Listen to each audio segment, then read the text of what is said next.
I'm here with Tanya Short, the leader behind the very successful indie game development studio in Montreal, KitFox Games.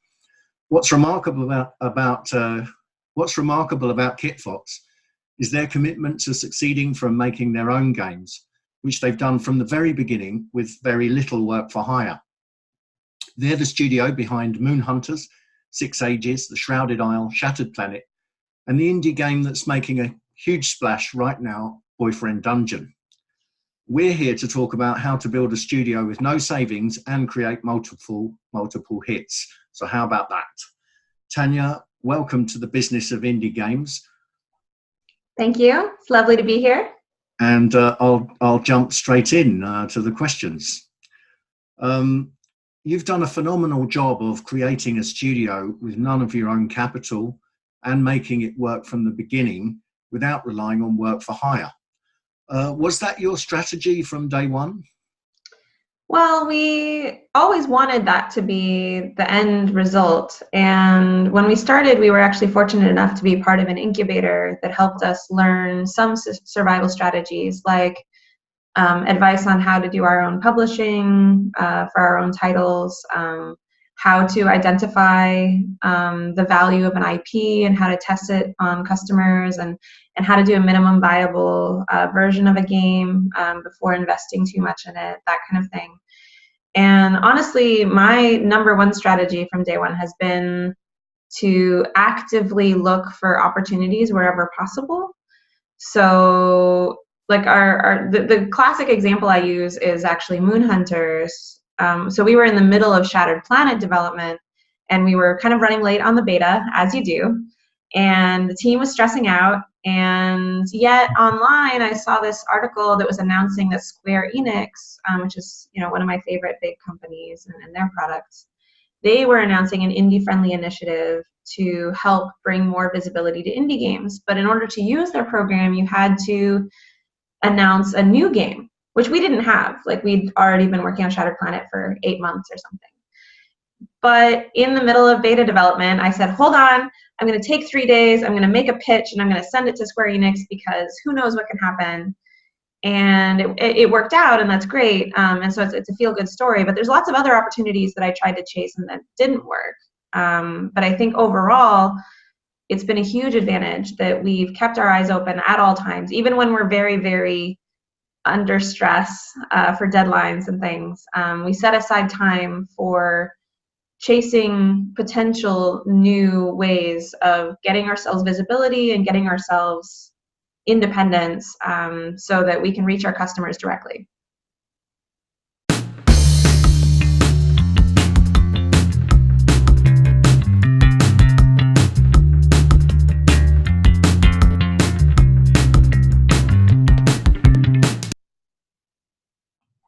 Yeah, thank you. I mean, that's a really quite comprehensive argument, comprehensive explanation. I can see that you've got some incredible diligence and determination there from you and your team. Could you say a little bit about the sort of detail of what you learned from the incubator in terms of self-publishing and how to test your market? Absolutely. My background is a game designer, actually. I worked at larger companies for 5 years on MMOs and various things. And I learned that craft. But when we started the company together, none of us knew anything about business or finance. It was kind of the classic, like, Silicon Valley, like, typing into Google, what is a business plan kind of thing. And so the incubator was actually kind of where we learned, okay, this is the purpose of a business plan. This is why you would want investors. These are the problems of taking investment money that you want to look out for. And they also connected me with other indie studio heads that then later would become my mentor. Now, lots of other people get this kind of information without going through an incubator, reading articles online or just at GDC asking for a meeting with somebody you really admire can sometimes create a beautiful mentorship. But the incubator definitely helped us jumpstart that a little bit. And even though we would often get conflicting advice from different experts, it really helped to have a few different options to choose from when we were picking a strategy. And for us, the one that really stuck was was again self-publishing for building our brand slowly over time and trying to eke by as much as possible until then.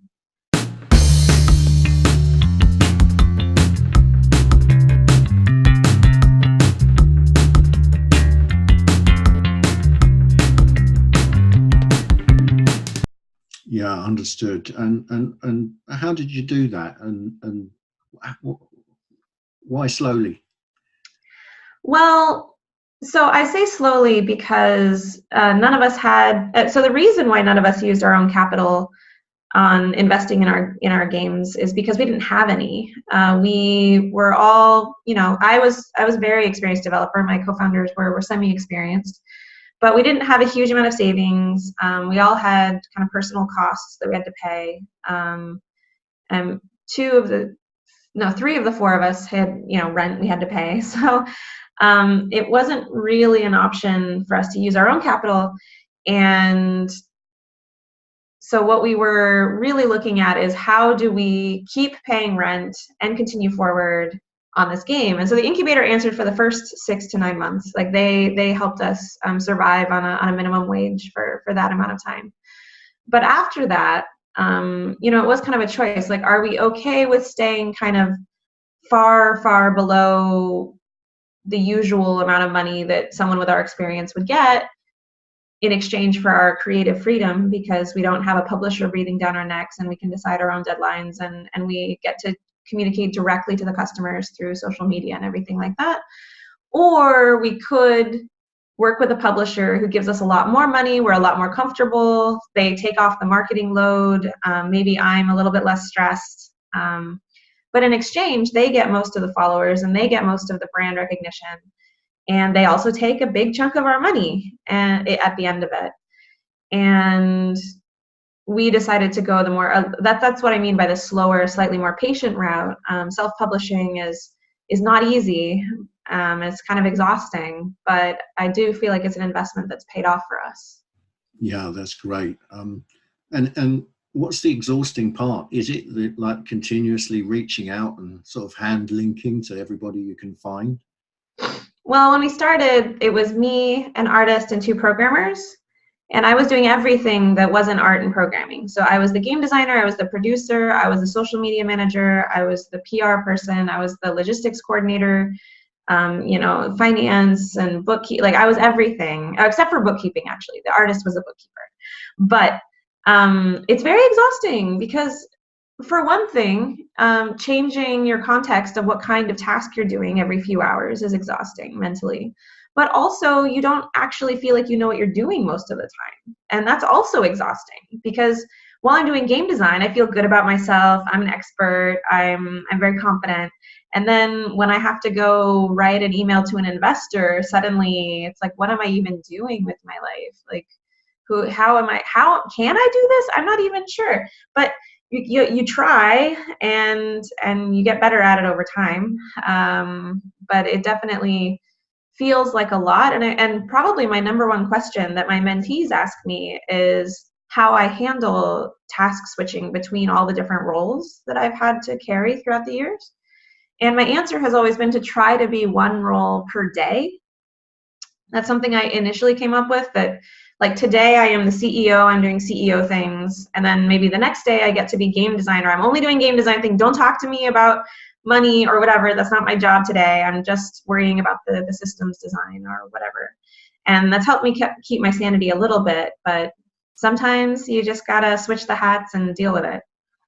Yeah, absolutely. And you must rely heavily on your team. You must have a really good bunch. I have an amazing team. Absolutely. That's probably the number one secret, is work with amazing people. Because I see you've got a very low churn rate at your studio. Yeah, we've lost 2 people over the past 6 years. Yeah. Yeah. It's wonderful to have like a tight-knit group of people working on projects. And then, although actually, so we've lost 4.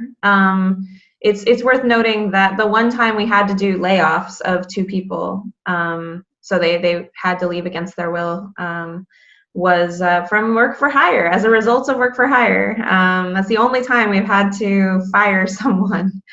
But yeah, it has been a very tight-knit group, and it's been wonderful to grow together professionally. Yeah, I think it helps that your titles are successful as well, you know, because you can enjoy the success riding the wave together, you know.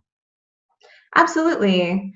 And it's difficult because a lot of things, like Moon Hunters, for example, is successful in the long term, but in the short term, it was a little bit disappointing, and it wasn't clear why things were disappointing at first. And we kept investing, we kept exploring, and eventually, not only broke even, but became very profitable. But it did take, a full year of continuing to invest in it before it became kind of the lifeblood of the studio.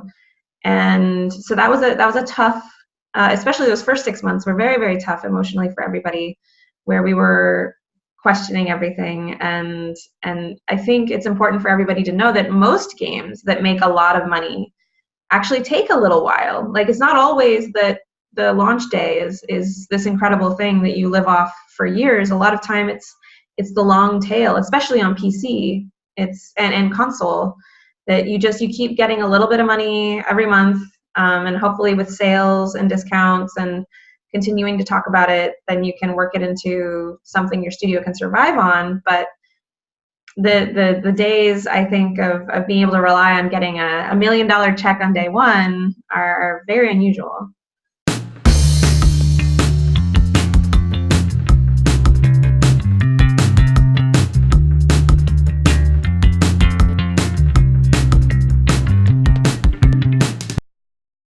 Yeah, thank you. You've got great experience in this area, because as well as build the studio and have a great team, you've also done an amazing job of and the investment hunting as well, but we'll come on to that. You've also done an amazing job of coming up with profitable games that pay the bills, which is every indie's dream. What have you done differently to be able to come up with successive hits?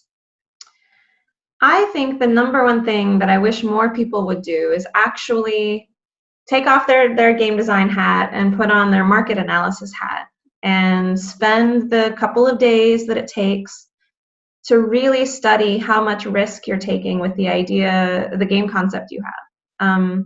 So I don't know about you, but at least for me, and I think most game designers I know, we have 100 ideas a week.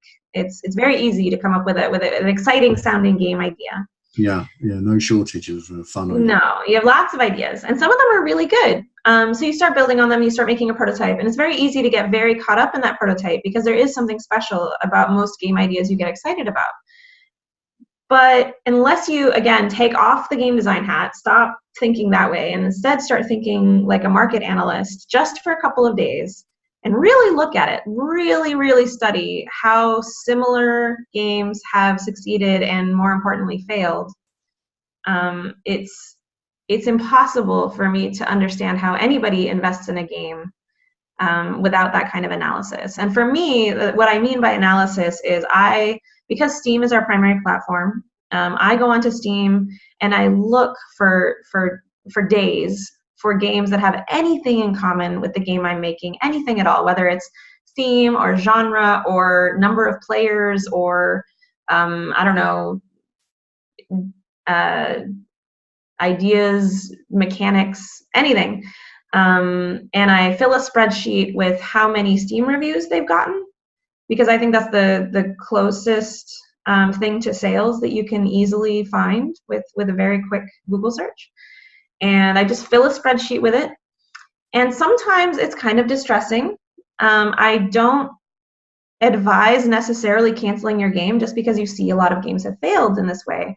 The important thing is that you understand for yourself what risks you are taking. So for example, Boyfriend Dungeon, when we started it in March of 2017, there weren't very many close competitors that had sold at all, but there also weren't many that had failed at all. There just weren't very many.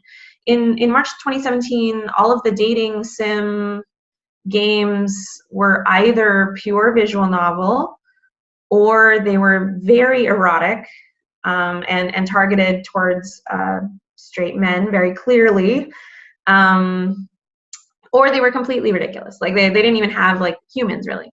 And so when we looked at that market analysis, we thought, well, we don't know if this game can be profitable. There's literally no sign. There's not a bunch of failures. There's not a bunch of successes. We don't know. And so we made the decision to take a certain risk on it, but it was a small risk. We said, okay, we're going to try it for a few months and then announce it and see how it goes.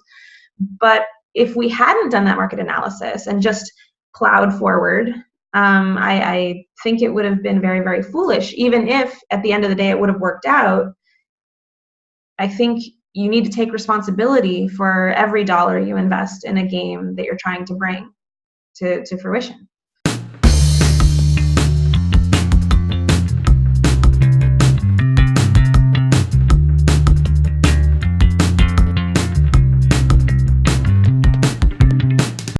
Yeah, no, that's great. Wow. And so what would have given you the signal to carry on with Boyfriend Dungeon if you didn't have the data and you were being responsible for that money? What gave you the faith to sort of carry on with that? For us, it was the faith that we could get to a point where we could create enough of a prototype to make an announcement video that we could then test the market with that. Basically, we felt like at a minimum viable, at the smallest level, we could deliver, and it would be acceptable. It wouldn't sink the studio for us to make the smallest possible. And then, it's kind of surviving until the market test, and then change our plans from there. Luckily, very soon after that whole market analysis and green light decision, Dream Daddy was announced, which was very exciting for us because it's maybe the most comparable game on Steam. It's still very, very different. It doesn't have dungeons or combat or anything like that, but it was still something to give us hope that people want to see humans, handsome humans, in their Steam games sometimes.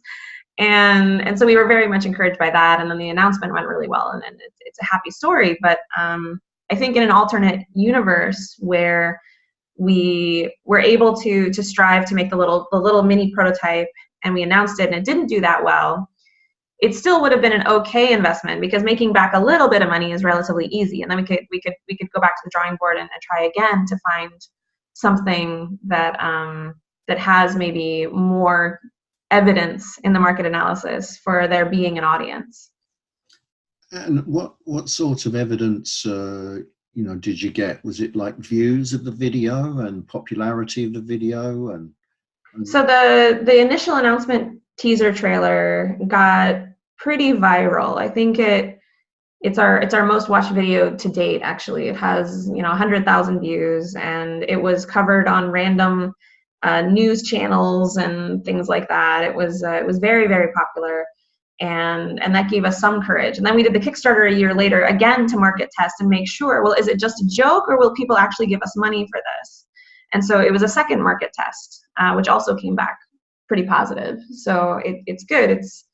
It's good. But for all of our games, no matter what, we're always going to do this kind of market analysis to initially greenlight and then do a market test before we fully go all in, because otherwise there's no way to know. You can't go by your own gut instinct, you don't know how it's going to do. I mean, you never know how it's going to do, but at least you can understand how risky it is. Sure. I mean, for my own part, having been in the Boyfriend Dungeon many times myself, I could, even from the name, I had an idea that it might be successful. I hope so, but you always hope so. So that research is very interesting. And I mean, so far, it's just a wonderful strategy that you've used. And you're really leveraging the tools available online to find out what your market is and then reach that market. You also seem to have done wonders with finance as well. It's very difficult oftentimes to get publishers to part with the big money. I've had many dealings myself where people like, or players like Activision will have said to me, well, you know, we'd like to give you a shot, but we only invest in studios that have already had a hit and who have already had a hit in that certain genre. So getting funding, clever ways to get funding is even more and more important today. You've done a great job of securing low-cost loans on a project level and from government VCs and development funds. How have you done this, and how has it worked for you? Well, we always took a relatively pessimistic approach. I think the number one thing that I was told over and over again was to assume your game will sell very, very low, especially your first few. So when we went into starting to launch Shattered Planet, and the team was stressing out about, you know, getting the build ready and fixing all the bugs and things like that, like most of my time I spent with them, we were talking about bugs and shipping, but privately, all of my actual work time was being spent chasing money, because I had to assume we would only sell, you know, 100 copies. And if we wanted to survive, then I needed to find something else. So by that point, we had announced Moon Hunters. And so a lot of my time was going towards working on a Kickstarter. That was one source of income.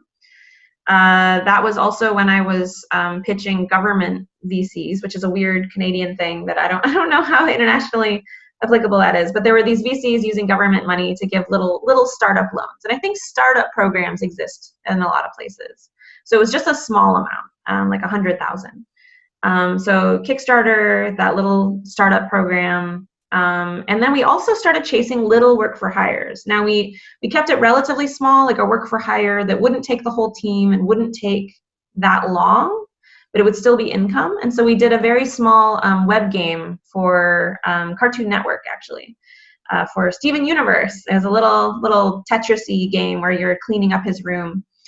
And it only took one programmer 1 month, and it gave us, you know, $30,000. And like, that's not enough to live for the studio. But basically my answer is that before launch, before we had run out of money, I was already kind of flailing on the internet at all the possible sources of income that wouldn't limit us. Because what those three things have in common, Kickstarter and the government, the startup program and the work for hire, is that none of them would stop us from making the game we wanted to make. They would all help us make the next game, which was Moon Hunters. And, you know, sometimes it involved a little bit of exaggeration. Like when I was talking to the startup programs, I had no idea what our 10-year plan was, but I had to make something up that was possible. I think I told them we were going to make an MMO by now, but just don't tell them about that. I mean, I still would like to make an MMO, to be honest. I miss working on it. But anyway, I think looking forward and seeing when you're going to run out of money in 6 months or so, that's really when you need to start panicking and start thinking really hard about what you're willing to give up in order to continue to survive, and figure it out before it's you know, the chopping block.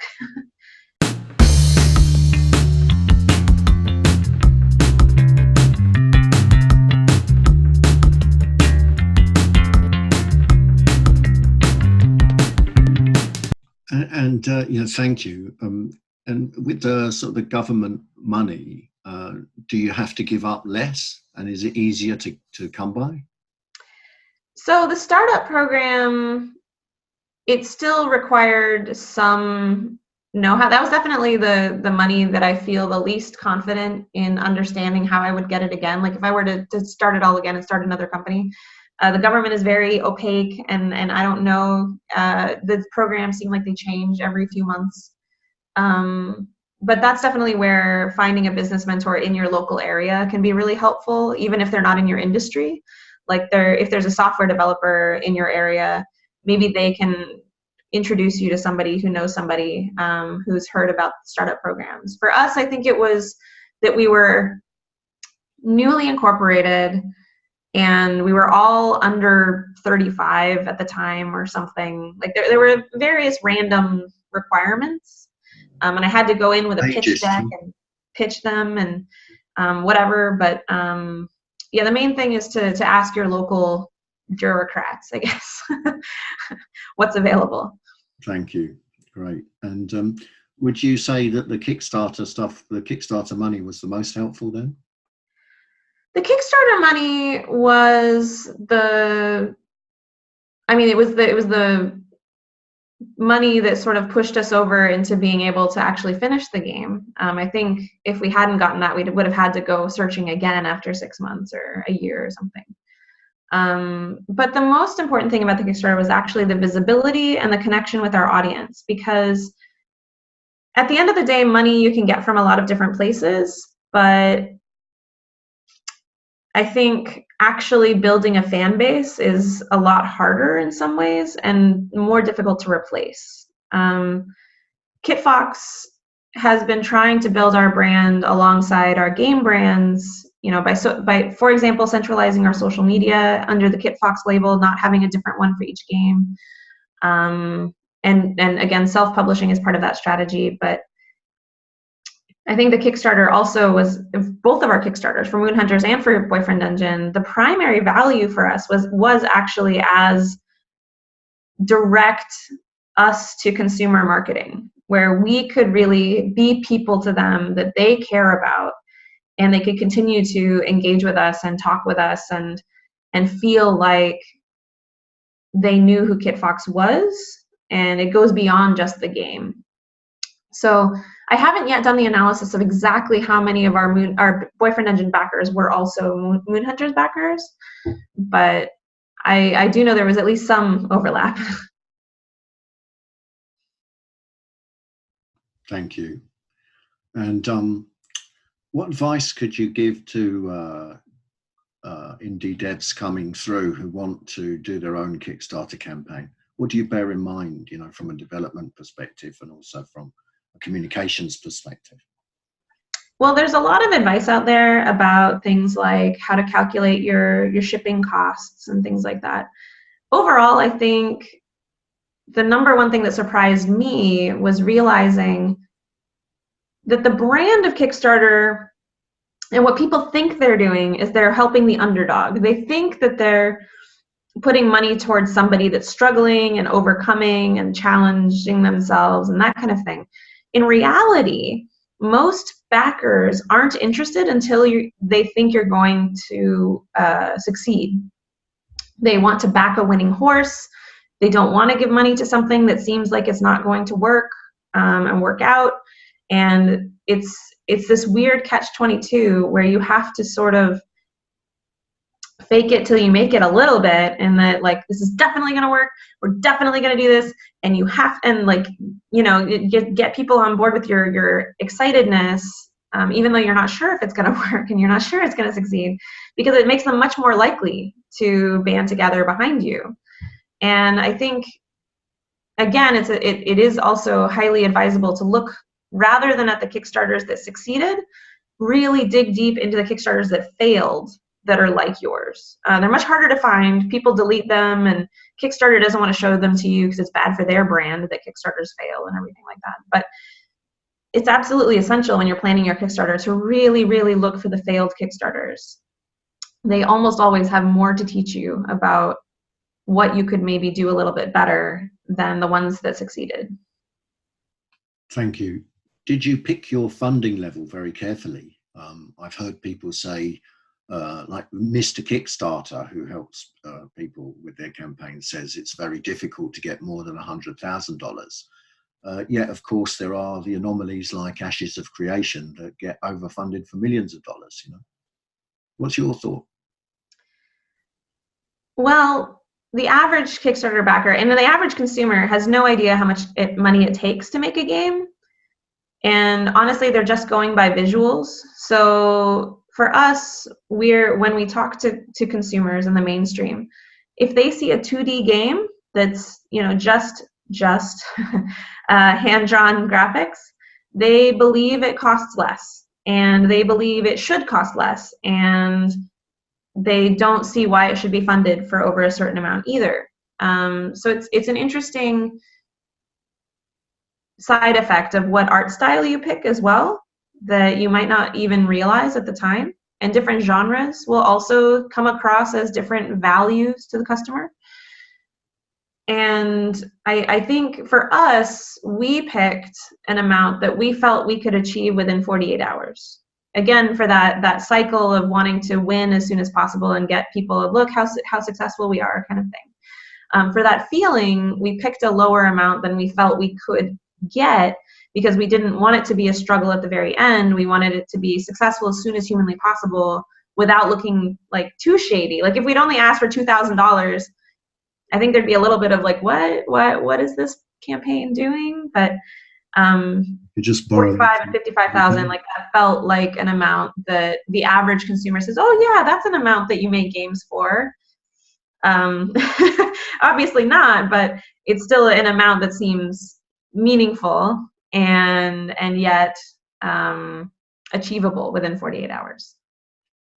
And then for us, it ended up only taking 6 hours, thankfully. But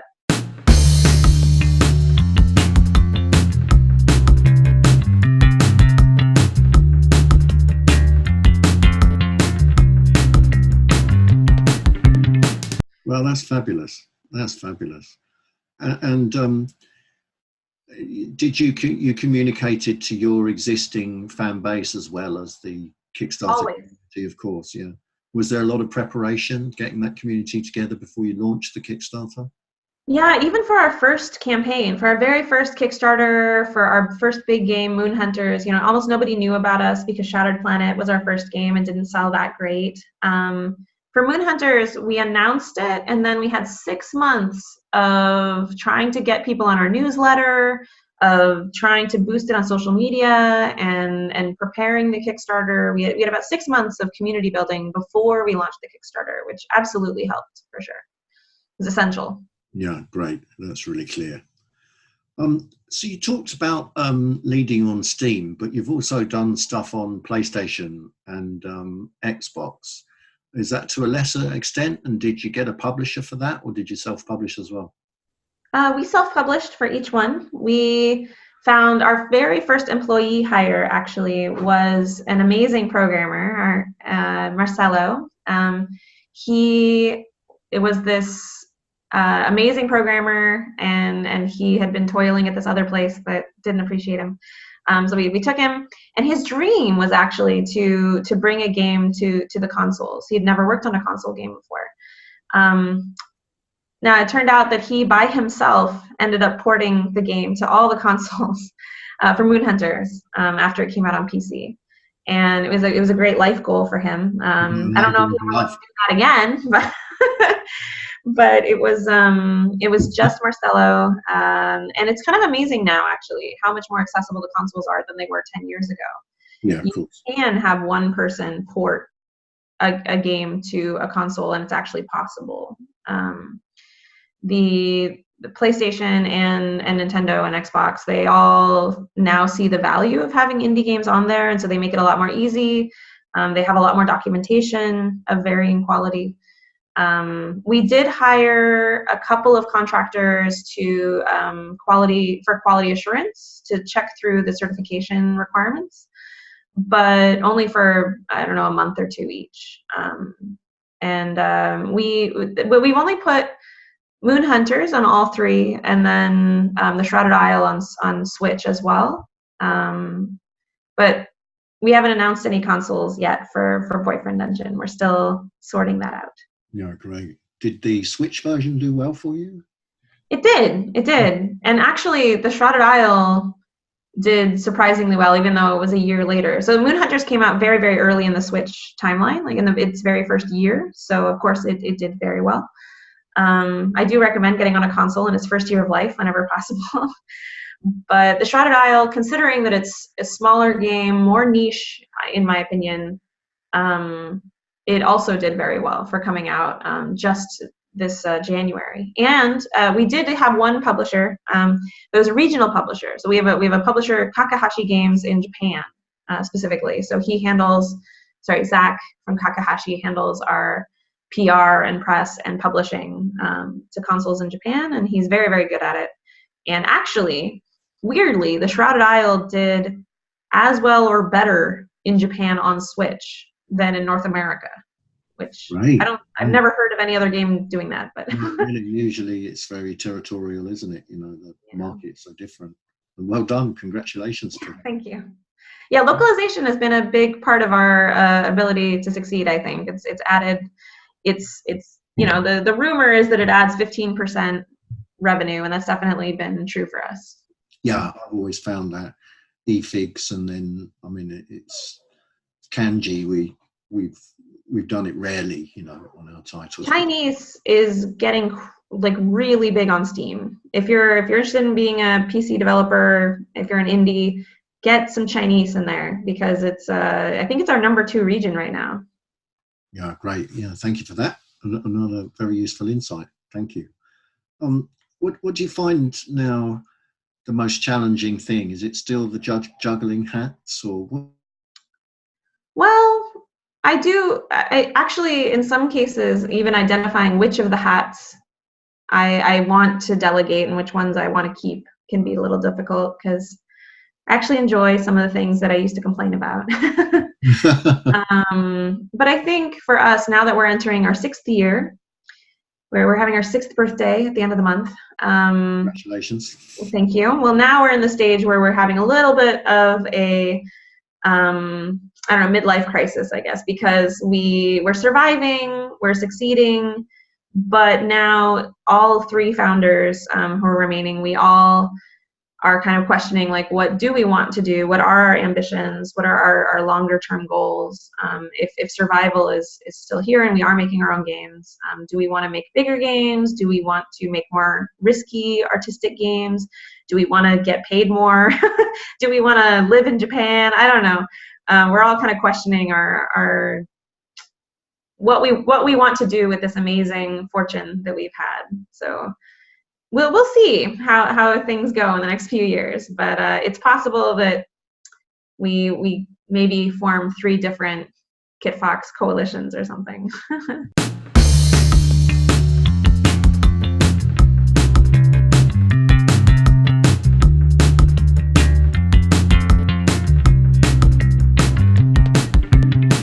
Coalitions or something. Wow, really? Okay. I mean, if we have different goals, we have to see. I think it's part of my job to help my co-founders achieve their goals as well. So yeah, of course. Yeah. I mean, is there a current strategy for the next 3 years then, or are you formulating that now? Well, that's sort of what we're formulating. The long-term goals get harder and harder, I think, as you realize that your constraints are shifting or changing, and the market changes. So yeah, I'm mostly head down in Boyfriend Dungeon, but there is the beginnings of rumblings of like, well, what about after that? Like, what is actually our long-term goals? And we're not sure anymore, because we only really plan for 5 years. So yeah, understood. Great. Ask me again in a year or 2, I guess. I will do, if you'll let me. I would like that very much. Excellent. And so, what do you have any 3 lessons learned, or 3 pieces of advice, or 1 piece of advice for indies going forward? Lessons learned. I think I'm often disappointed by the number of indies that decide that they must burn themselves out, like they must work so hard that they need months and months of recovery afterwards. I've always approached KitFox from the very beginning as something that was a marathon rather than a sprint, that we were going to do it for 5 or 10 years, and therefore we needed to take care of ourselves. And I think it is tempting, especially for your first couple of games, to think, well, the whole company's riding on it.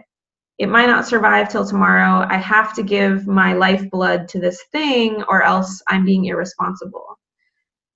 But I actually think it's really important to step back and have the discipline, the self-discipline, to really ask yourself, is it responsible to not be at my sharpest on tomorrow or next week or next month? Can you afford a 4-month vacation? Because that's what you're going to have to do if you haven't been taking care of yourself, and you haven't been eating, you haven't been sleeping, and you haven't been I don't know, taking weekends. And so I actually think most indies need to kind of reverse their thinking on what is responsible, and really look at the medium term of how do I survive the next few months without burning out, or burning out my co-founders or my employees, or whoever you're working with. Because I think taking care of yourself is actually really important to the company in the medium to long term. So yeah, it's difficult, because I do think we have a culture, not just in games and not just in startups, but just in Western society in general, that our work is our purpose, and we have to give everything, or else we're bad. But Yeah, absolutely. I you mean, have to treat yourself. I mean, you're an animal, right? Like yeah, you. yeah. I mean, I agree. I agree with you. You know, I know one thing. After 23 years in this business, there's always another milestone. You know. Always, always, Yeah. always. Like, even if you think shipping is finishing, it's not. Like, you after shipping, you also have to do a million things. You Yeah. can't. Well, we have live ops now, right? So Yeah, you know, we can have downloadable content in real time if you want. yeah, Yeah. yeah. Yeah. So it's a great philosophy, and hopefully the industry is going in more that direction. You know, because It seems like crunch it. has been a It's definitely. I started a petition, or not petition, but a personal pledge, 5 years ago now, I think, of people saying when I crunch, I'm failing in some way. Like, it's maybe not the best, the only failure or the most important failure, but it is a failure when you crunch yourself and burn yourself out. And I remember I started it at the time because one of my most admired game designers and game leaders in the field, who's very, very famous, had said that crunch is inevitable, that you can't avoid it. And that offended me so deeply that I was like, no, well, first of all, it's one thing to believe that, but it's another to think that it's okay to say that to young developers who look up to you. And so then I had to create this pledge, and I remember at the time some people were like, well, I don't know, sometimes it's actually useful, and blah. Like, it was a whole debate. But now I think actually you're right, that things are changing a little bit. I get almost no pushback on it whenever I bring up, like, stop burning yourself out, for goodness sake. Yeah. Um, I don't get a lot of people arguing with me anymore. I mean, you know, we're in a Western civilized society. You know, surely, you know, our commitment is to keeping each other, you know, growing, and keep each other well, and keeping each other developing. You know? Yeah. I remember. You're not of any use to anybody if you burn Yeah, out and can't make games anymore. yeah. I remember. I think it might have been 15 years ago. When I first saw an open letter from the wives of the developers at Electronic Arts to That's say, right. That's right. can we have our husbands back? You know. Yeah. Yeah. That was Erin Hoffman, I believe. Right. She's still Okay. very active, in game development, I think. Great. Great. Yeah. Maybe I'll go and Google the archives for that one. Yeah. So I just got a couple more things to ask you, if that's all right, before we All wrap right. up. And is there anything that you would do differently, having in this? Because it's not just the 6 years; you had the previous years as well, working at other developers. Anything you'd do differently? No, I mean, working at the big studios was definitely a huge asset. I think if somebody's not sure what they should do, definitely I would start at a big company, get some experience in network, and then go indie personally. But everyone has their own path. No, for me, the thing I would definitely do differently is, and I've given a full speech on this, but I was reacting very negatively to people in the indie space not planning their productions very well. And there was a lot of advice going around like, well, just take your estimates and multiply them by 10, and then you have a ship date or something like that. And yeah, like that's not a production practice. Like, Mhm. that's ridiculous. And so I became very prideful and convinced that it was my duty and important that Moon Hunters be developed according to schedule, and that we would do it we would deliver on time, and we would not have very many delays and all that kind of thing. And unfortunately, unlike, I think, the stereotypical indie who takes an extra 10 years or whatever, I am more likely to be tempted to do the opposite and ship just a little bit too early because I was obsessed with the schedule. I was obsessed with shipping on time. And so if I could go back, I would delay Moon Hunters. It took a lot of analysis to figure out what we messed up with the launch, but definitely an extra few weeks or months would have made a huge difference and cost a lot less tears in the long run, even if it would have hurt my pride a little bit to delay it at that point after I'd been so loud about people having production practices and things like that. So that's my main learning that I've had going forward is being aware of my own weaknesses and my own failings and accounting for them and trying to sanity check major decisions like when to launch a game. Yeah.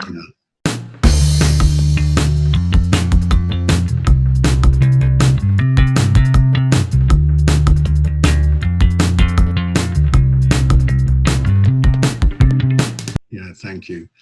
We all have our learning curve, and you've done a fabulous job there. Thank you. So excited to watch, the developments with you guys.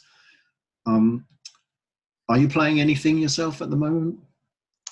I am. I actually just started playing Banished, which is a little town building game, very relaxing. Kind of reminds me of SimCity in some ways, where you start out just kind of organically building your little place, and then at some point the infrastructure is not really working, and you start over, and you're gonna do it better the next time. And yeah, I'm enjoying Banished right now.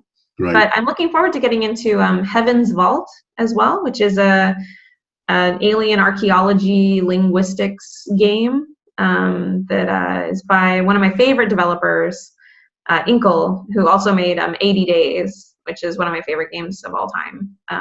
So yeah, I'm looking forward to Heaven's Vault next for sure. Great, thank you. I've really enjoyed our session today. Thank you so much for your time. Thank you.